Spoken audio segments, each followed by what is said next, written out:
Setelah menyuapi David dan memberikan laki-laki itu obat, Dania pun pergi dengan Faris ke pengadilan agama. Dalam perjalanan menuju ke pengadilan agama, Dania terlihat gelisah.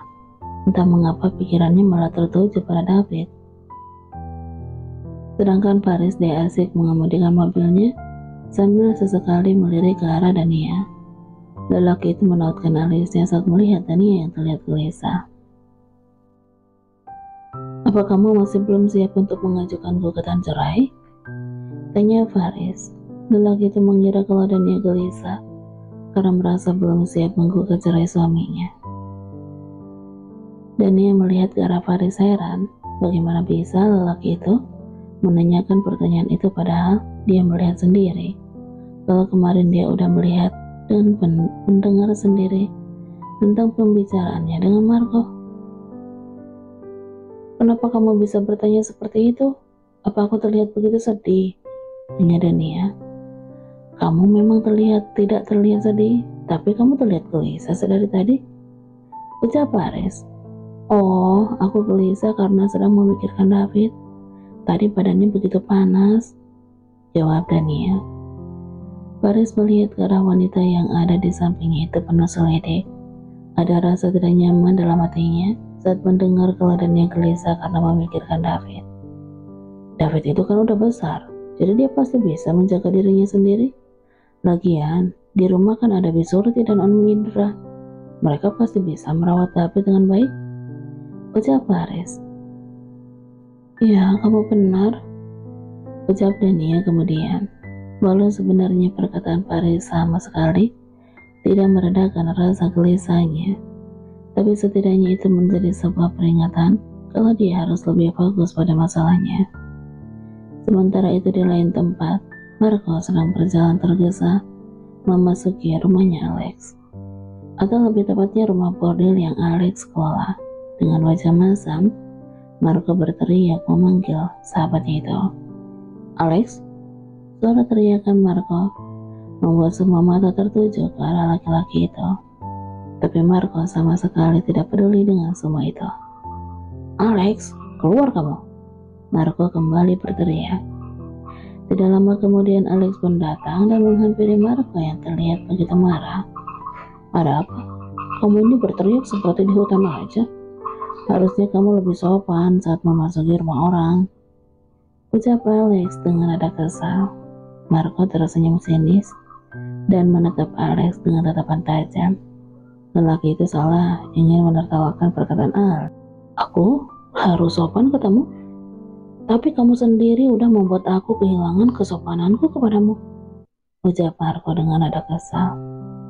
Alex terlihat bingung dengan apa yang dikatakan oleh sahabatnya itu. Dia merasa selama ini dia tidak pernah melakukan hal yang membuat sahabatnya itu marah. "Apa maksudmu?" tanya Alex.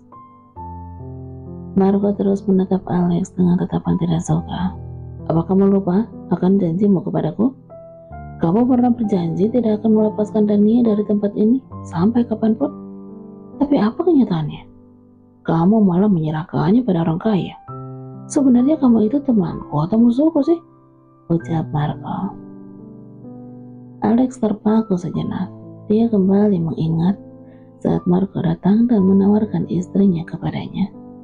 Awalnya Alex memang menolak, tapi karena melihat foto Dania yang cantik dan juga terlihat sangat polos, Alex pun akhirnya menyetujui untuk membeli Dania. Dan sialnya, dia harus kehilangan uang yang banyak, bahkan mendapatkan teguran keras dari Tuan Morgan. Dan kini juga dia harus mendapatkan cacian dari sahabatnya. "Ya, aku juga sangat kesal dengan hal itu. Gara-gara dia, aku harus kena omel Tuan Morgan. Bahkan aku hampir aja terancam kehilangan posisiku yang sekarang karena perempuan itu," ucap Alex. Marco terlihat bingung. Dia tidak mengerti dengan apa yang diucapkan oleh sahabatnya itu. "Apa maksudmu?" tanya Marco. Alex pun lalu menceritakan tentang David yang tiba-tiba ingin menyelamatkan Dania. Dan dia juga bercerita tentang ancaman Tuan Morgan kepadanya. Marco sangat terkejut saat mendengar semua cerita dari sahabatnya itu. Jadi David itu sempat lama Dania, ucap Marco. Alex menganggukkan kepalanya pelan. Itu yang diucapkan David. Dan aku tidak habis pikir, Tuan Morgan terlihat menyukai istrimu itu. Padahal menurutku dia wanita yang biasa aja. Apa mungkin istrimu itu menggunakan pelet? Ucap Alex sambil terkata. Mereka semua bodoh, makanya melakukan hal itu. Ucap Marco. Alex hanya tersenyum saat mendengar apa yang dikatakan oleh temannya itu.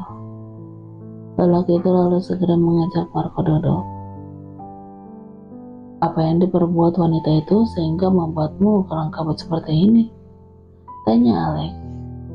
Dia akan menggugat cerai dan meminta tanahnya kembali. Ucap Marco.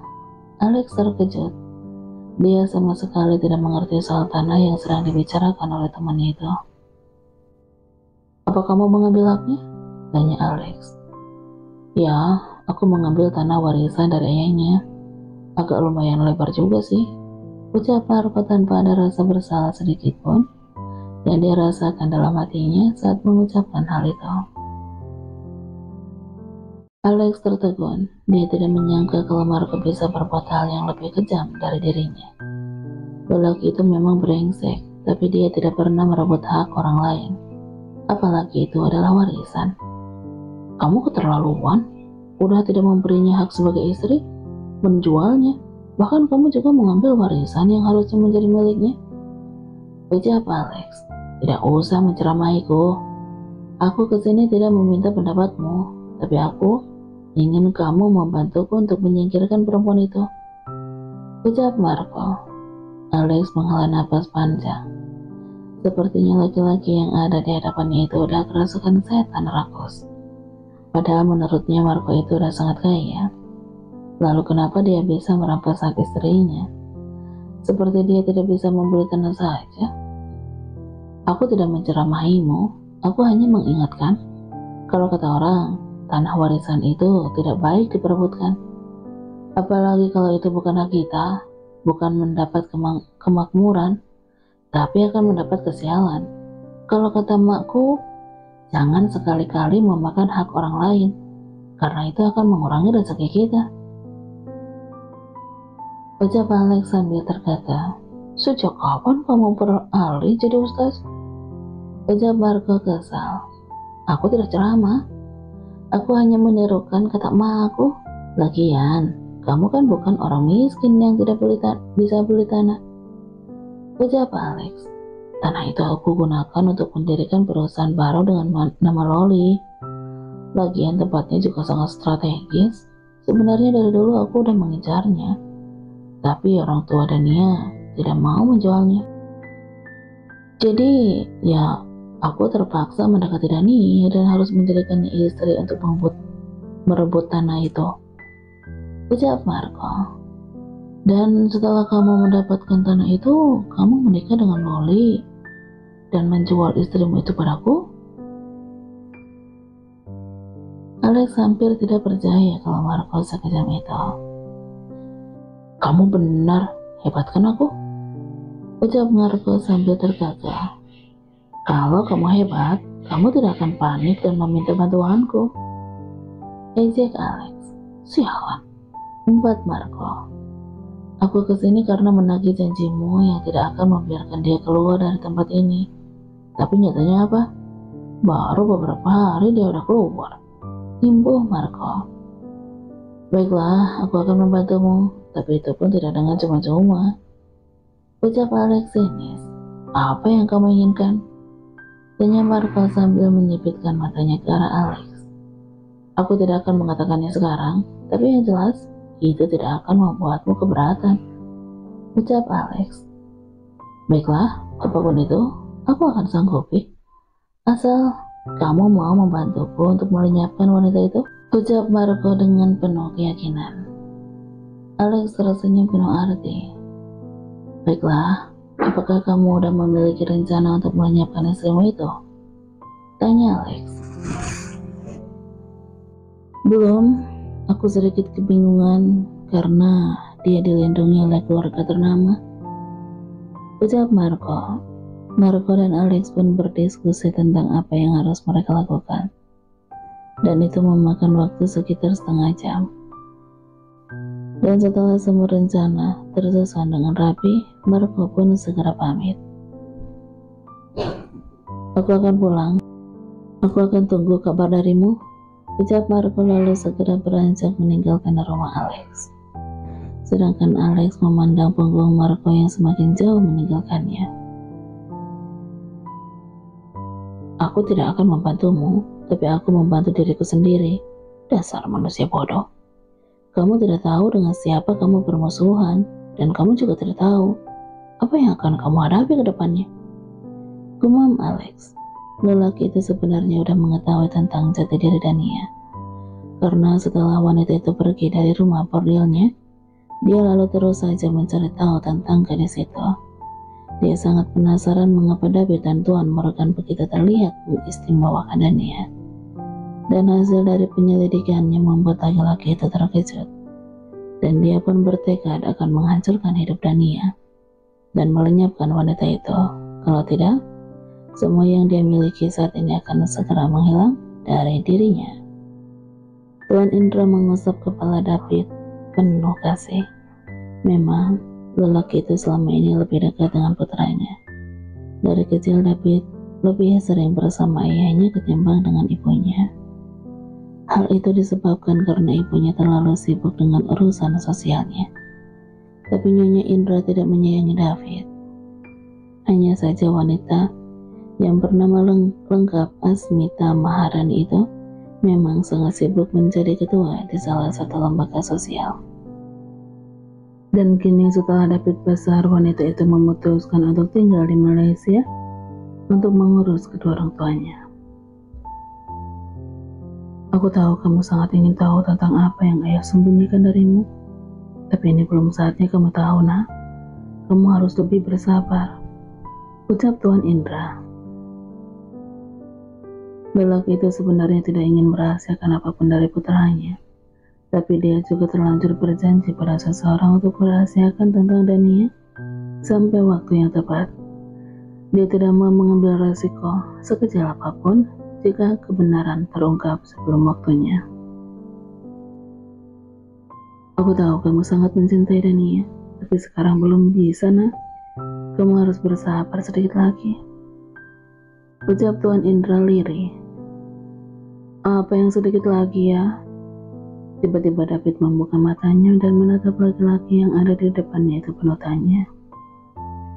Tuan Indra terkejut, tapi di detik berikutnya dia tersenyum kepada anaknya itu.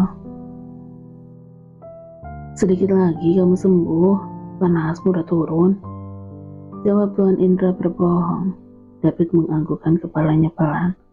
Lalu dia pun berusaha duduk. Dia memang merasa lebih baik sekarang. Apa Dania belum pulang ya? Tanya David. Belum, mungkin sebentar lagi. Apa kamu udah merindukannya? Tuan Indra menggoda putranya. David hanya terus tersenyum. Dalam hati, dia membenarkan apa yang dikatakan oleh ayahnya. Dia sekarang udah terbiasa dengan kehadiran Dania di dekatnya. Jadi saat wanita itu tidak ada, rasanya ada yang kurang. Mulai sekarang, kamu tidak boleh terlalu dekat dengan Dania, setidaknya sampai urusan perceraiannya selesai, imbu Tuan Indra. Tapi terpaku, dia udah membayangkan bagaimana hidupnya jika dia harus menjauh dari Dania. Ya, walau itu hanya sementara, tapi dia merasa sedih dan tidak rela. Apa harus seperti itu ya? Tanya David. Iya, bahkan Dania harus pergi dulu dari rumah ini untuk sementara. Ayah tidak mau kedekatanmu dengan Dania akan dijadikan senjata oleh Marco untuk menyudutkan Dania dalam persidangan nanti. Jelas Tuan Indra. David kembali terpaku, rasa sedih kini menghampirinya. Kepalanya yang tadi baik-baik aja kini malah kembali berdenyut. Rasanya dia tidak siap untuk jauh dari Dania. Sampai kapan ya? Lirih David. Sampai persidangan selesai dan Dania menyandang status janda. Dan setelah itu kamu boleh membawanya ke rumah ini sebagai menantu. Ucap Tuan Indra. David tertunduk malu. Senyum pun mengembang dari bibir David. Membayangkannya saja udah membuatnya bahagia. Apalagi jika itu menjadi kenyataan, pasti David akan merasa sangat bahagia, luar biasa. Tapi senyuman itu pudar saat dia kembali mengingat sikap Dania padanya. Dia merasa jika Dania hanya menganggapnya sebagai teman biasa, jadi apakah nanti Dania akan menerimanya jika dia melamarnya?